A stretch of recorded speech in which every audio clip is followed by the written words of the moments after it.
जान से मारूंगा।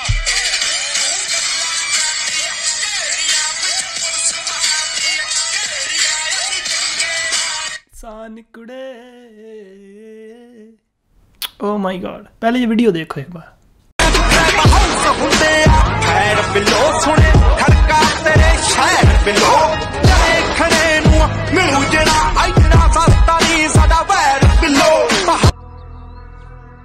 ये क्या था? हाथ कैसे लगाया उसने तुम्हें? तो तमाशा क्यों लगाया तुम? उसने हाथ कैसे लगाया? मारोगे तो? जान से मारूंगा।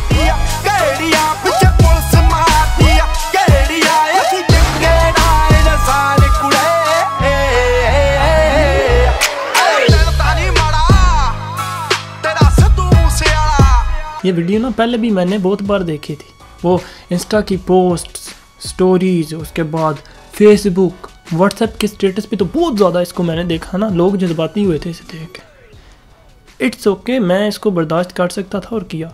अभी ये वीडियो पता है किसने स्टेटस पे लगाई हुई थी? एक छोटा सा नन्ना मुन्ना बच्चा है 12 साल, मेरा कज़न है, उसने लगाई हुई थी। उसे फिर मैंने बोला सेंड करो, फिर उसने मुझे सेंड की कि ठीक है यार बंदा इमोशनल हो गया, इसने भी अपने स्टेटस पे लगानी होगी, व्हाटएवर। ये ना ड्रामा था, इसमें एक सीन था, वो सीन के बाद ना ये बड़ा रोमांटिक सीन बना और ख़त्म हो गया सब कुछ। असल दुनिया में ऐसा नहीं होता।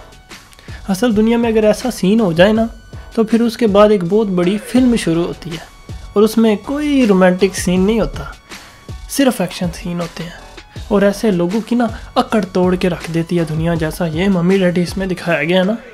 अरे स्कूल कॉलेजों में तो इतने इतने बड़े मामे हान बैठे होते हैं ना, जिनका काम ही ये होता है कि बस ठीक है तूने अकड़ दिखाई तो तेरी अकड़ तोड़ते हैं अब हम। आई थिंक यू नो, अगर तुम यूनिवर्सिटी कॉलेजों में पढ़ते हो तो तुम्हें पता होगा। तो फिर ऐसी पोस्ट देख के जज्बाती नहीं हो जाते, फिर ये नहीं सोचते कि साडा चलदा है धक्का असी तां कर दे, चलदा है धक्का असी तां कर दे। अरे वीडियो के एंड पे कहता हूँ मैं कि यूज़ योर कॉमन सेंस। और इसका क्या मतलब होता है?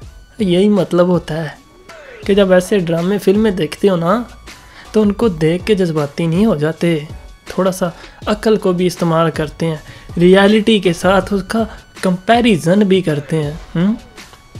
Stay tuned, stay positive, stay creative and use your common sense. आपका अपना उमैर आलम।